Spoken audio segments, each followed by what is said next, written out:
하나님의 말씀을 함께 보겠습니다. 오늘 말씀은 사무엘상 25장 32절에서 35절까지의 말씀입니다. 구약성경 사무엘상 25장 32절에서 35절까지의 말씀. 하나님의 말씀을 한 목소리로 읽겠습니다.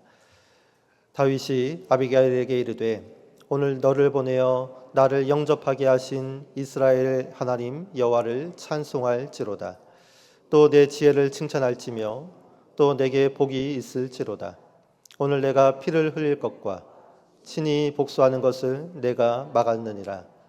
나를 막아 너를 해하지 않게 하신 이스라엘의 하나님 여호와의 살아계심을 두고 맹세하노니 내가 급히 와서 나를 영접하지 아니하였다면 밝는 아침에는 과연 나발에게 한 남자도 남겨두지 아니하였으리라 하니라.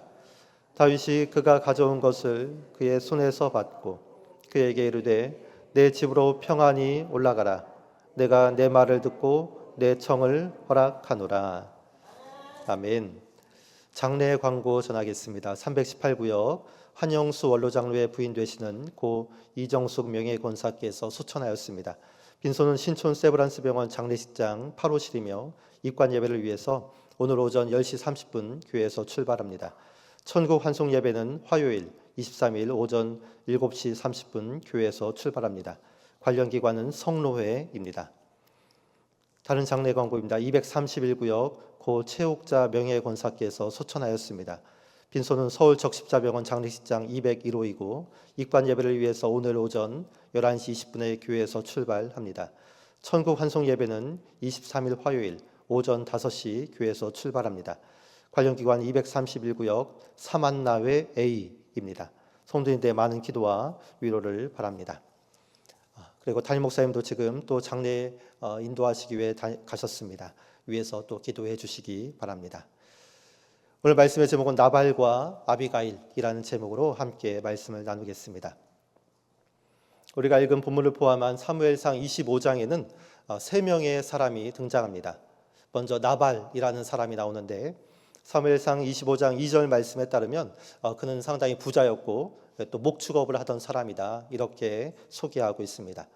두 번째 인물은 나발의 아내 아비가일입니다. 아비가일은 오늘 본문의 중심이 되는 사람입니다. 또 사건을 해결하는 여성으로 나오고 있습니다. 그리고 세 번째 인물은 다윗입니다.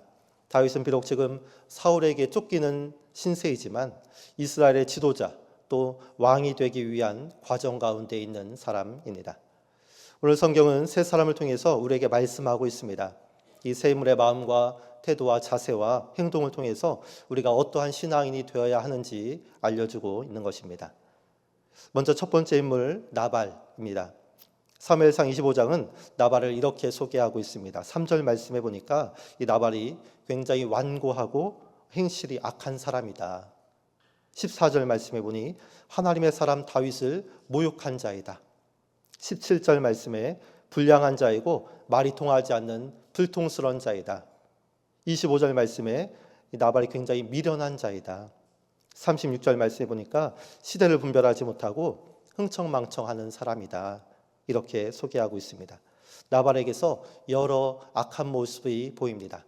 그러나 이 여러 악한 모습 중에서 가장 문제가 되는 부분은 바로 시대를 분별하지 못했다는 사실에 있습니다. 시대를 읽지 못하는 영적인 무지, 이것이 나발이 갖고 있던 가장 큰 문제점이었던 것입니다. 나발은 다윗이 하나님으로부터 기름 부음 받았다는 사실을 인지하지 못했습니다.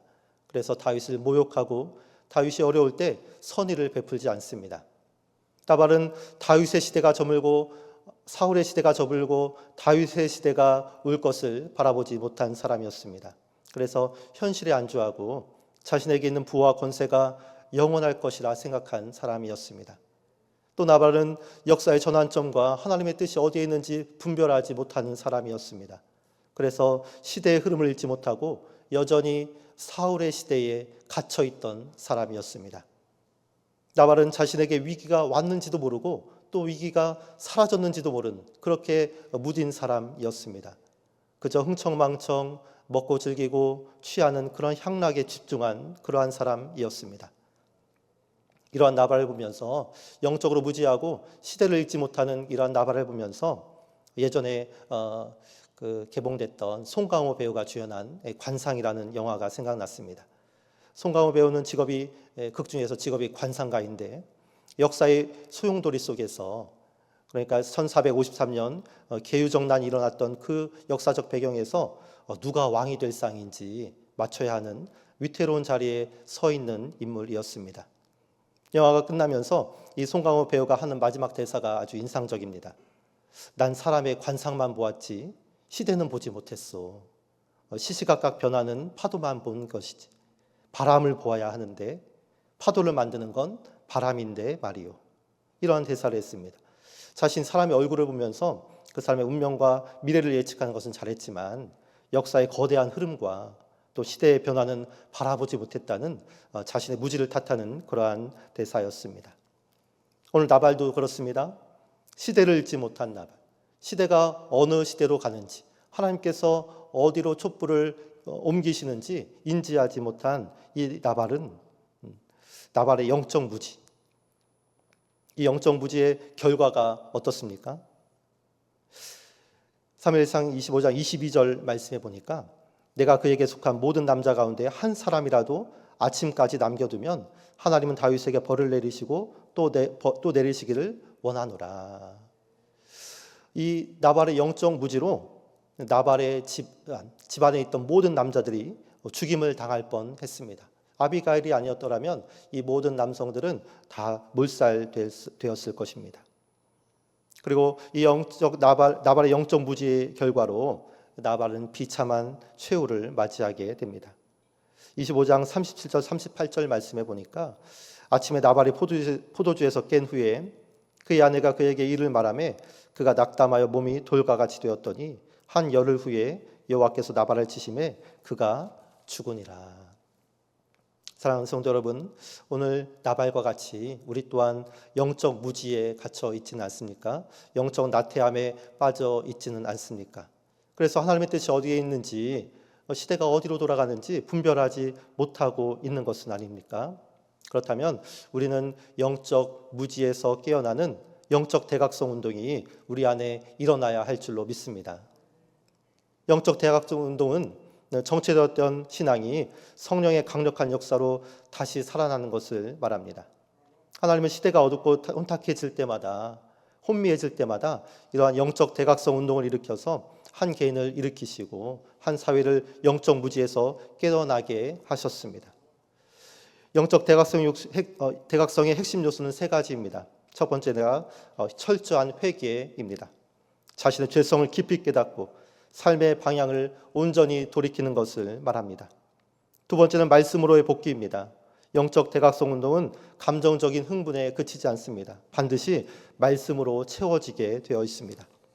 그리고 세 번째는 기도입니다. 개인의 기도가 뜨거워집니다. 이것이 연합기도회로 번질 때 공동체적인 영적 대각성이 일어나게 되는 것입니다. 오늘 나발은 영적 무지 상태에 있었습니다. 그로 인해 자신의 공동체를 위험에 빠뜨렸고 그 자신도 비참한 최후를 맞이하게 됩니다. 그런데 우리 또한 그렇습니다. 우리가 영적 무지 상태에 있다면 여러분, 우리도 위험합니다. 내가 속한 공동체가 위험합니다. 또 내 영혼도 위험합니다. 그러하게 우리는 항상 깨어 있어야 합니다. 영적 대각성 운동을 일으켜야 합니다.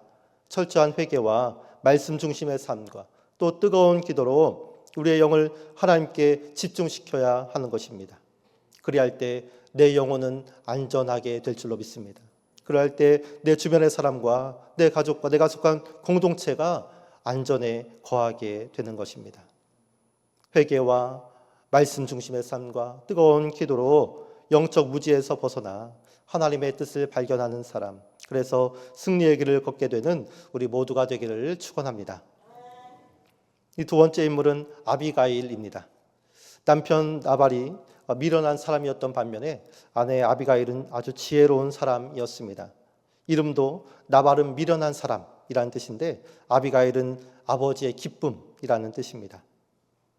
우리 옛속담에 똥 싼 놈 따로 있고 치우는 놈 따로 있다. 이러한 속담이 있지 않습니까? 아비가일이 딱 그렇습니다. 남편 나발이 저지른 일을 손 걷어붙이며 뒤치다꺼리하고 해결하고 뒷수습하고 있는 것입니다. 여러분 어느 쪽입니다? 어느 쪽입니까? 일을 저지른 쪽입니까? 아니면 저지른 일을 뒷수습하는 쪽입니까? 대체적으로 남성들이 일을 많이 저지르잖아요. 저도 그 중에 하나인 것 같습니다. 새해가 이제 중에서 밝는데 새해는 일을 저지른 사람이 아니라 일을 봉합하고 수습하는 사람이 되기를 바라봅니다. 아멘이십니까? 네. 이러한 아비가일의 모습에서 우리는 하나님 앞에 선 신앙인의 모습을 발견하게 되는데요. 첫 번째, 우리가 아비가일을 통해 발견하는 신앙인의 모습은 바로 자기 부인입니다. 자기 부인. 오늘 본문 25장 23절, 24절 말씀해 보니까 아비가일이 다윗을 보고 급히 나귀에서 내려 다윗 앞에 엎드려 그의 얼굴을 땅에 대리라. 얼굴을 땅에 대고 있습니다. 또 24절, 그가 다윗의 발에 엎드려 이르되 내 주여 원하건대 이 죄악을 나 곧 내게로 돌리시고 여종에게 주의 귀에 말하게 하시고 이 여종의 말을 들으소서. 오늘 아비가일은 철저히 다윗 앞에 자기를 부인하고 있습니다. 나발을 처단하러 오는 다윗 앞을 아비가일이 막아섭니다. 얼굴을 땅에 댑니다. 그리고 다윗을 향해 내 주여라 청하고 있습니다. 얼굴을 땅에 대는 행위는 철저한 자기 부인의 모습입니다. 또 아비가일은 다윗에게 내 주여라는 표현을 사용하고 있는데 이 또한 자기를 부인하고 다윗을 인정하는 표현입니다. 자기를 종으로 다윗을 주인으로 높이는 최상의 표현인 것입니다. 23절에서 44절까지의 말씀에서 이 아비가일이 다윗을 향해 내 주여라고 이야기하는데 이것이 몇 번이나 나오는지 아십니까? 무려 29번이나 나옵니다. 23절에서 44절까지 이 짧은 본문에서 아비가일은 다윗을 향해서 내 주여, 내 주여 이렇게 29번이나 철저히 자기를 낮추고 다윗을 높이며 자기를 부인하고 있는 것입니다. 여러분, 하나님 앞에서는 우리가 바로 이러한 모습이어야 합니다. 하나님 앞에서 우리는 철저히 자기를 부인해야 할 줄로 믿습니다. 얼굴을 땅에 대고 하나님을 주님으로 부르며 우리 자신은 철저히 낮아져야 합니다. 이것이 창조주요, 절대자요, 또 세상을 주관하는 하나님 앞에 우리 피조물이 보여야 할 마땅한 자세인 것입니다. 여러분, 자기 부인의 반대말이 무엇입니까? 그것은 교만입니다. 교만은 하나님이 가장 싫어하는 죄입니다. C.S. 루이스는 이렇게 말합니다. 교만은 모든 죄 중에 가장 큰 죄이고 하나님께 완전히 반하는 것이다. 교만에 비하면 다른 도덕적인 죄들은 세 발의 피에 불과하다. 이 루이스는 교만을 하나님을 몰아내고 나를 중심에 두는 아주 미묘한 방식이라 설명하고 있습니다. 아담과 하와가 에덴 동산에서 쫓겨났습니다. 무엇 때문에 쫓겨났습니까? 교만 때문에 쫓겨났습니다. 바로 왕이 10가지 재앙을 받았습니다. 무엇 때문입니까? 바로 왕이 교만해서입니다. 사울 왕이 비참한 최후를 맞았습니다. 무엇 때문에 그렇습니까? 교만 때문입니다. 천사장 루시퍼가 타락해서 사탄이 되었습니다. 무엇 때문입니까? 교만 때문입니다. 바리새인들이 예수님의 책망을 받았습니다. 무엇 때문에 그렇습니까? 교만했기 때문에 그렇습니다. 잠언 16장 18절은 말씀합니다. 교만은 패망의 선봉이요 거만한 마음은 넘어짐의 앞잡이라. 예수님도 말씀하십니다. 누구든지 나를 따라오려거든 자기를 부인하고 자기 십자가를 지고 나를 따를 것이니라. 여러분, 하나님이 창조주이심을 믿습니까? 하나님이 전능하신 분이심을 믿습니까? 하나님이 우리의 몸과 영혼을 능히 지옥에 멸하실 수 있는 분이심을 믿습니까? 그렇다면 우리는 마땅히 하나님 앞에 머리를 조아려야 할 줄로 믿습니다. 날마다 하나님을 주님으로 고백해야 할 줄로 믿습니다. 아비가일은 다윗에게 이 짧은 기간에 29번이나 내 주여 내 주여 이렇게 부르짖었는데 우리는 29번이 아니라 100번 1000번이라도 하나님을 나의 주 나의 하나님으로 불러야 하는 것입니다. 오늘 아비가일이 그리했듯이 하나님 앞에 자기를 부인하고 겸손히 주를 섬김으로 전능자의 날개 그늘 아래 거하는 우리 은평교회 모든 성도가 되기를 축원합니다. 두 번째, 우리가 아비가일을 통해서 배우는 신앙의 모습은 바로 영적인 안목입니다. 나발의 영적 무지와 달리 아비가일은 영적으로 깨어있는 사람이었습니다. 하나님이 역사의 주관자이심을 인정하고 바라보는 사람이었습니다. 영적인 명철함과 총명함과 자각이 있던 사람이었습니다. 26절에서 31절까지의 말씀에 보면 이 아비가일이 다윗을 향해서 말하는데 그 말하는 앞에 여호와께서라는 단서를 붙입니다. 여호와께서라는 말이 6번이나 나오고 있습니다. 여기에서 아비가일이 가진 신앙의 진수를 발견할 수 있습니다. 26절 말씀에 보니까 여호와께서 살아계심을 두고, 또 26절에 여호와께서 다윗의 원수를 보복하는 일을 막으셨고, 28절에 여호와께서 내 주를 위하여 든든한 집을 세우시리니, 29절 여호와께서 다윗의 원수를 던지시리이다. 30절 여호와께서 내 주에 대하여 하신 말씀대로, 31절 여호와께서 내 주를 후대하실 때에. 아비가일은 모든 일 앞에 여호와를 앞세우고 있습니다. 여호와께서 이렇게 하셨고, 여호와께서 이렇게 하셨고, 하나님이 행하셨고, 하나님이 막으셨고, 하나님이 세우셨고, 하나님이 갚으시고, 하나님이 말씀하시고, 하나님이 후대하시고, 다윗에게 일어났던 모든 일이 하나님께서 행하셨던 일임을, 또 앞으로 일어날 모든 일이 모두가 하나님의 섭리이고 하나님의 역사임을 아비가일은 바라보고 있는 것입니다.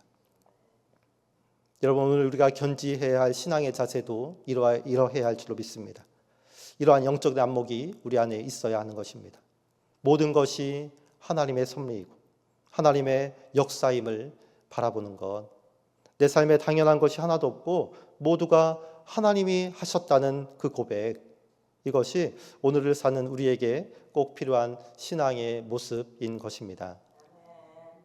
요셉의 고백을 우리가 기억합니다. 요셉은 노예로 팔려왔습니다. 무고하게 옥살이했습니다. 충분히 억울한 삶이고 충분히 분한 삶이고 원망스러운 자신의 삶입니다.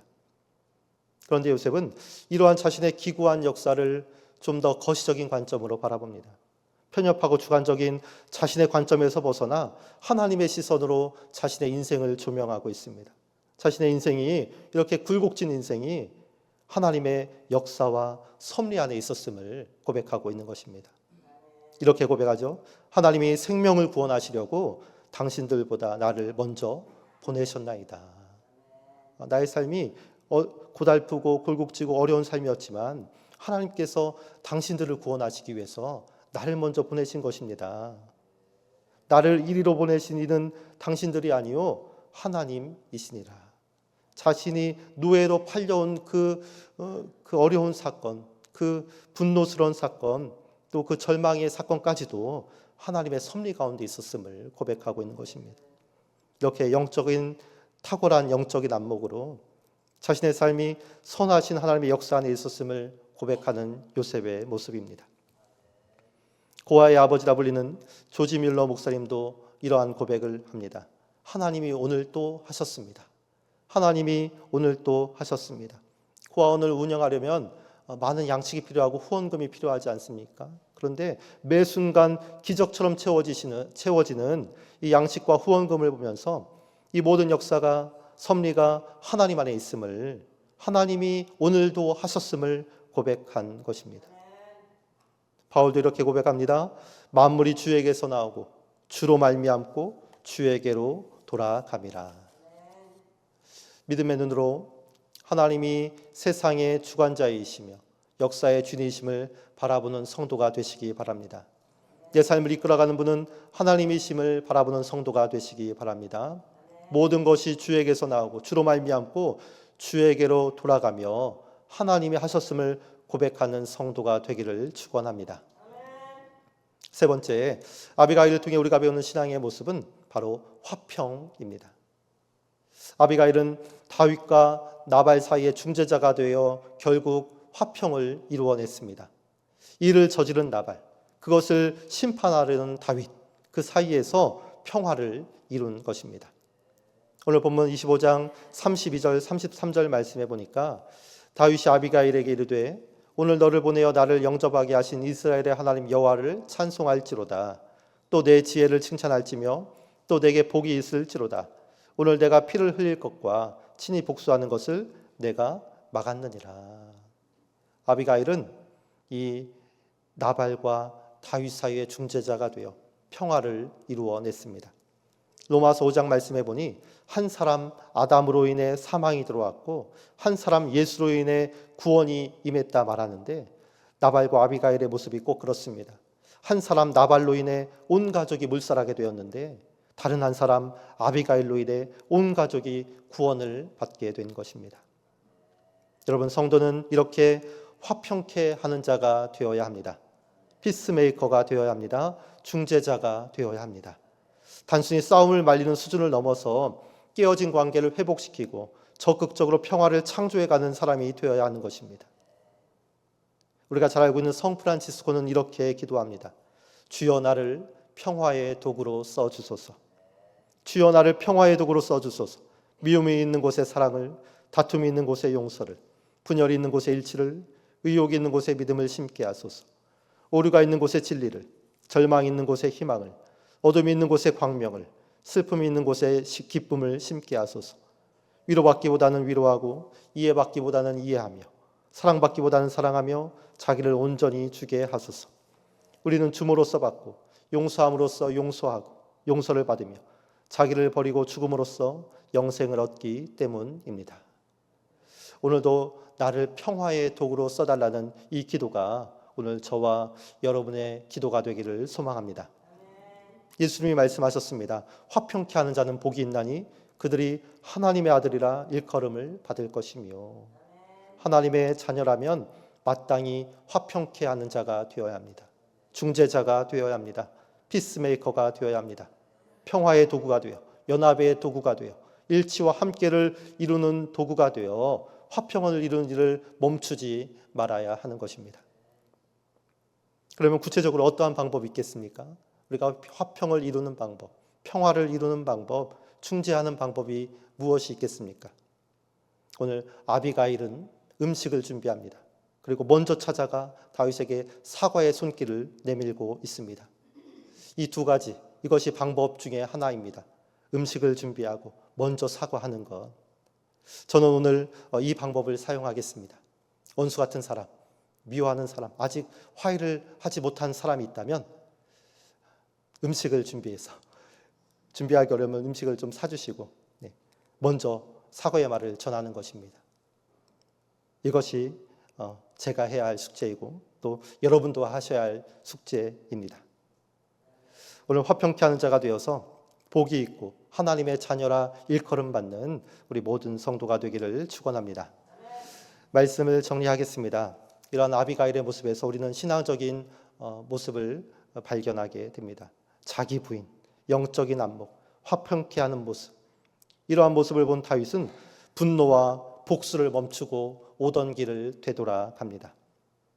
아비가일이 준비해온 음식을 받고 아비가일의 간청을 다윗이 들은 것입니다.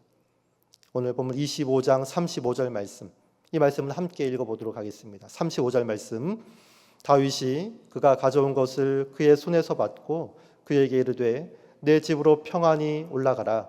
내가 내 말을 듣고 내 청을 허락하노라. 마침내 문제가 해결되었습니다. 이 아비가일의 자기 부인과 또 영적인 안목과 화평케 하는 모습을 통해서 다윗이 마음을 돌이켰습니다.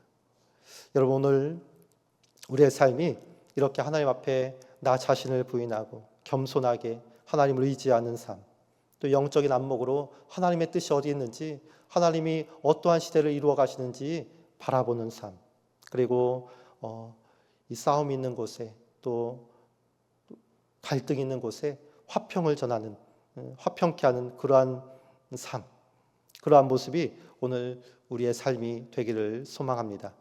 자기 부인과 영적 안목과 화평케 하는 모습으로 믿음의 길을 온전히 걸어가는 오늘 저와 여러분 되기를 간절히 축원합니다.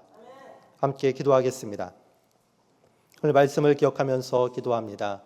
하나님, 우리도 이 아비가일처럼 철저히 하나님 앞에 나 자신을 부인하며 또 영적인 안목으로 하나님의 역사를 바라보며 또 화평케 하는 자의 모습, 이 모습으로 오늘 우리가 살아가게 하여 주옵소서. 이 모습으로 승리하는 오늘 하루의 삶이 되게 하여 주옵소서. 또 각자 개인 기도 제목을 놓고 우리 주여 한 몸으로 합심해서 기도하겠습니다.